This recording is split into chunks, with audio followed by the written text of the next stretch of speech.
There comes a moment in every human life when time stands still, not because of what is seen, but because of what is felt deep within the soul. It was still early morning at Casa Santa Marta. The light from the sun hadn't fully awakened the world, and the wind gently lifted the white curtains as if the very air itself was holding its breath. Pope Francis sat quietly at his desk, his gaze resting on the worn pages of a notebook, his own. Unlike the many letters and sermons he had penned over the years, these were different. This was not theology, nor diplomacy. These were truths too sacred to be spoken before. Thoughts written in solitude. Fears, hopes, and something more. His assistant entered to begin the daily routine, but Francis raised his hand gently, signaling silence. "Today," he said, his voice soft but unwavering, "I will not see anyone. Today I must speak to the world." There were no cameras, no ceremonies, just a man, his voice, and a small recording device. And a message that did not feel entirely his. He began to speak slowly, with the weight of someone who had carried a burden for too long. There was no script, only a soul laying itself bare. He recounted a night that had never left him, a night that had changed everything.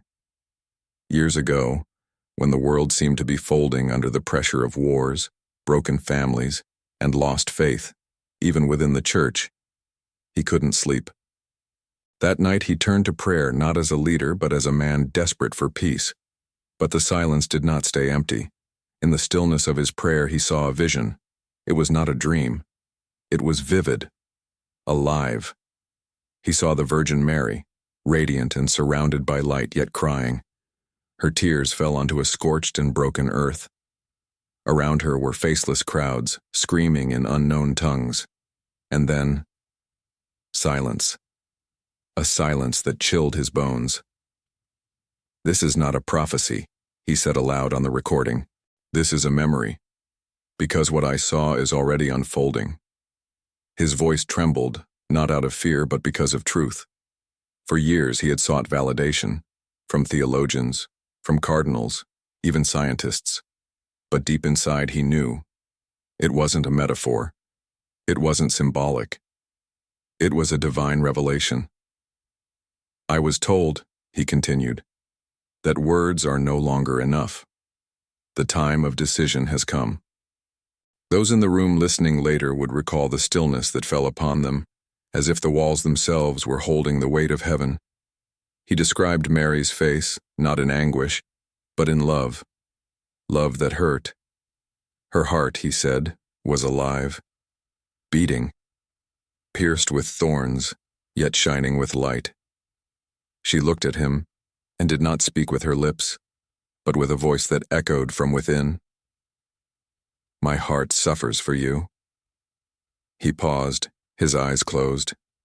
That was the moment his soul had never forgotten, not because it frightened him, but because it awakened him.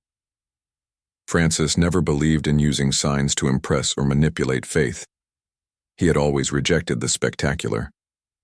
But this had left him marked. Even after all these years, the moment he closed his eyes, he could see her. He had written about it in his private journal, scribbles at night, reflections soaked in prayer. But this morning was different. This morning, something in him had shifted. In that vision, there was another figure. Cloaked in gray, face hidden, hands joined in false prayer. The Pope said it represented humanity itself, lost, distracted, turned away from heaven. Then came his confession. Quiet, personal. He had once read a hidden part of the Fatima revelations, notes locked deep within the Vatican archives. Not everything had been made public. He found in those private pages the same images from his vision. The wounded heart of Mary, the earth trembling under silence, and blood falling like dew. "They told me not to speak of it," he admitted. "They advised me not to frighten the faithful, but silence has become complicity." And so he broke the silence. He spoke with the love of a father, not the authority of a pope. Each word seemed to rise from the heart of a man who had felt the pulse of heaven beating through his own chest. He was not accusing. He was inviting the world to look again, to feel again, to pray again. The Pope's voice grew softer, not weaker, softer, like someone offering their final words not with despair but with hope. "I don't know if anyone will listen," he said, "but I must speak, for those who still carry a heart that beats with heaven." And in that moment, you could feel it. Something real. Something holy. He ended the recording. The wind outside paused, but what he had seen had only just begun to be told. If this message touched your heart, help us share it with others. Subscribe to our channel and leave a like. It's a small gesture, but it brings us together as a community of love, faith, and light. Write your name and city in the comments. We want to pray for you, personally. In the stillness of a sacred dream, the radiant presence of the Mother breaks through the darkness, inviting every heart to awaken to divine love. In the silence that followed the whisper from heaven, a new vision began to take shape in Pope Francis's soul. A vision where the tender face of the Mother emerged, bathed in an otherworldly glow. It was as though time had gently unraveled itself, revealing a moment of pure, heartfelt connection between the divine and humankind. In this vision, Mary appeared, not in the form of a distant ethereal figure, but as a living embodiment of hope and compassion, her presence overflowing with the warmth of unconditional love. The scene unfolded like a gentle miracle. The air was filled with a soft luminescence, a light that embraced even the corners of the ancient chapel where the vision took place. Mary's eyes shone with an intensity born of both joy and profound sorrow, a sadness that spoke of the trials borne by humanity. Yet it was a sorrow tempered by a love so powerful that it healed wounds with its mere radiance. Her gaze, fixed on a horizon unseen by mortal eyes, challenged every onlooker to remember that even in moments of deepest despair, love remains the guiding force. As Pope Francis watched, Mary extended her hands as if drawing the tears from the heavens to wash away the pain of the world. Each tear that glistened on her cheek was like a droplet of living water, shimmering with the promise of renewal. They were not tears of mourning, but of tender compassion, a gentle reminder that every sorrow holds within it the seed of hope and rebirth. He felt his heart swell with a stirring that transcended the boundaries of time and space, a call, insistent yet inviting, to leave behind the burdens that weighed it down and embrace a love that could heal the scars of the past. The vision deepened. In an unspoken language of the soul, Mary conveyed an invitation to return to a place of inner sanctity and faith. The imagery was vivid, a luminous garden blooming in the midst of desolation, where flowers of every color emerged from barren ground, each petal a testimony to resurrection. The garden symbolized a future where the human spirit, though battered by life's adversities, could find solace and strength in the gentle care of a divine embrace. Every detail of the vision resonated like a soft melody, a hymn composed by the universe itself in honor of the love that only the Mother of all could offer. In that sacred moment, Pope Francis understood that Mary's tears were far more than expressions of grief. They were a call to transformation. The vision urged the world to awaken to its forgotten capacity for forgiveness and to rebuild the bridges between souls with acts of compassion and kindness. He recognized that her silent message was one of unity, an invitation to relinquish ego and pride, to lean into vulnerability, and to allow love to heal the rifts that divided hearts. The Pope's inner world was alight with the memory of that vision. Every fiber of his being vibrated with the truth that the divine is never distant. She is woven into the tapestry of everyday life, present in every act of kindness, every whispered prayer, every shared moment of wonder. The vision of Mary, radiant and sorrowful, became a beacon of hope. It was a luminous reminder that even in the midst of life's chaos, we are always held in the warm, healing embrace of divine love.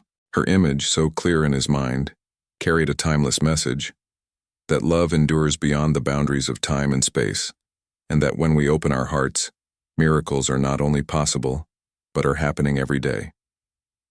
Pope Francis, moved by this beautiful revelation, resolved that this vision must become a part of his message to the world.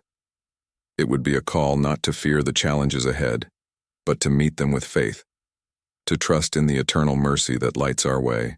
And so, with the memory of the luminous garden and the comforting presence of Mary etched into his soul, he prepared to share this sacred vision with those whose hearts yearned for healing and hope.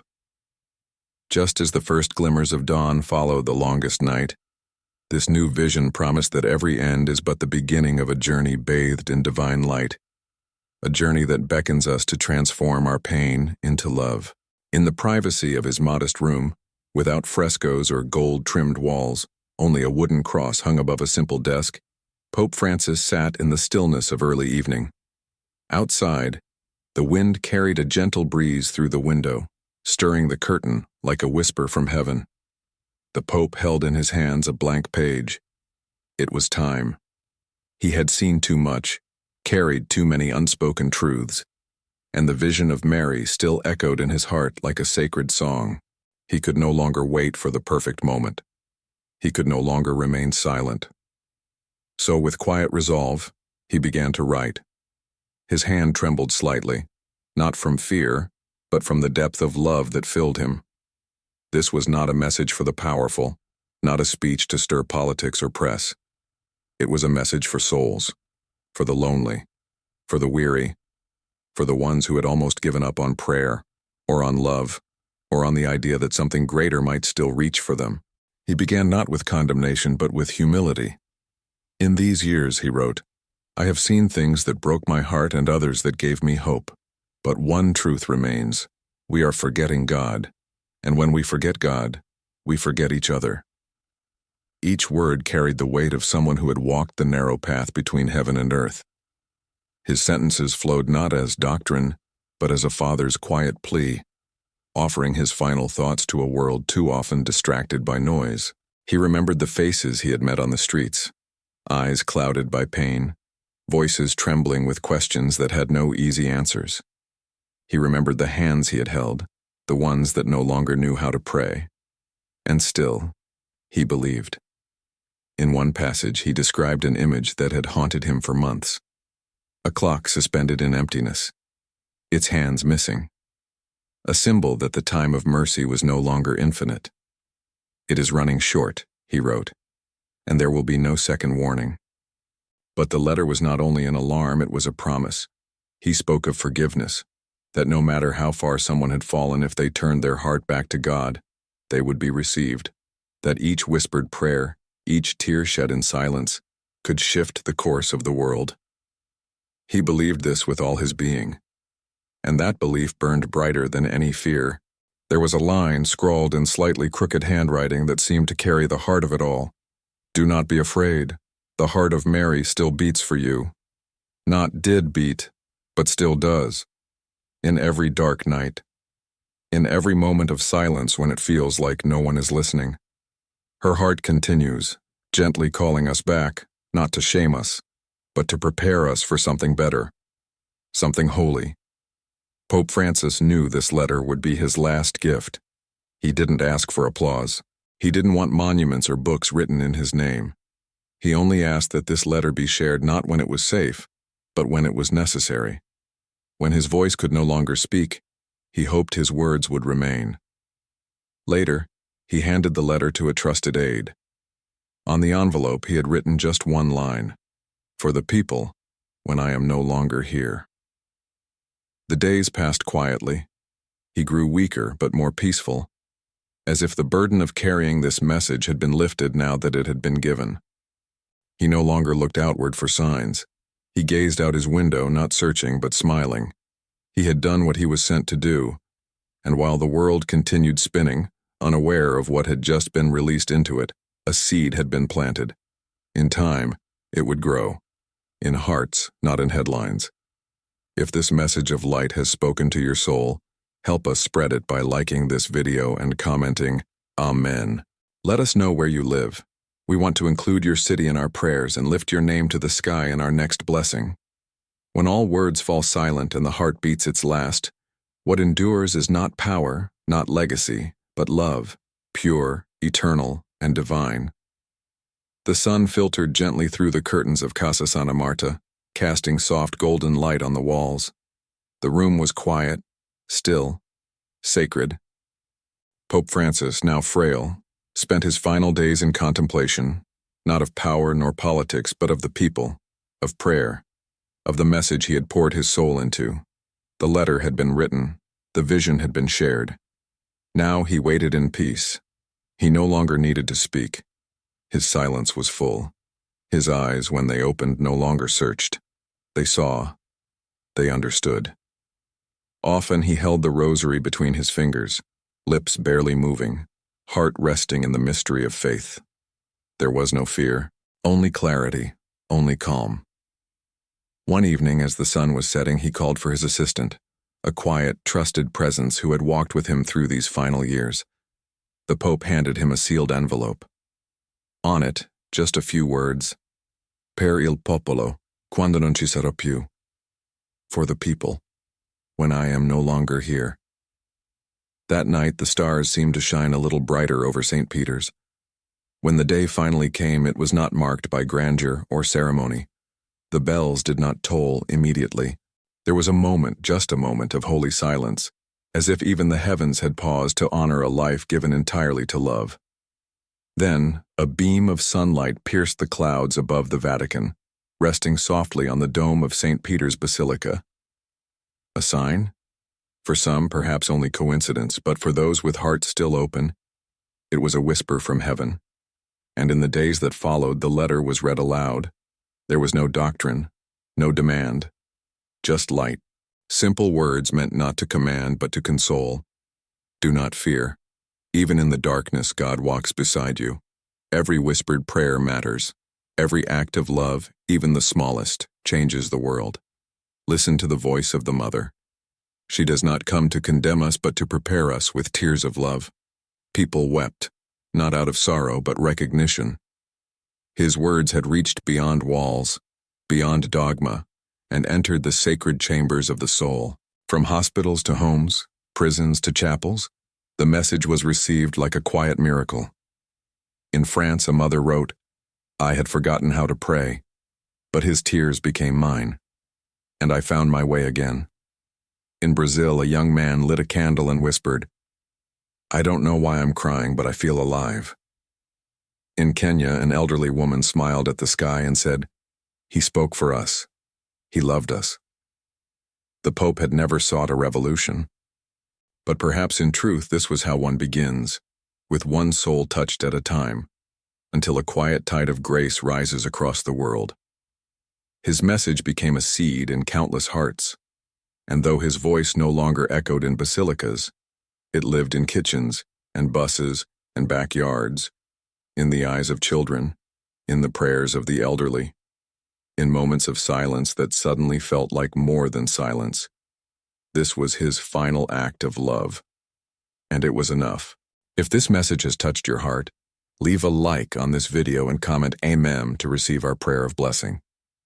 Tell us in the comments which city you live in. We want to include your name in our next prayer of gratitude and light. And don't stop here. Click on the next video now appearing on your screen.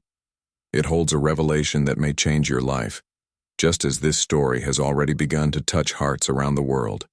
With love, with peace, and with eternal faith. Amen.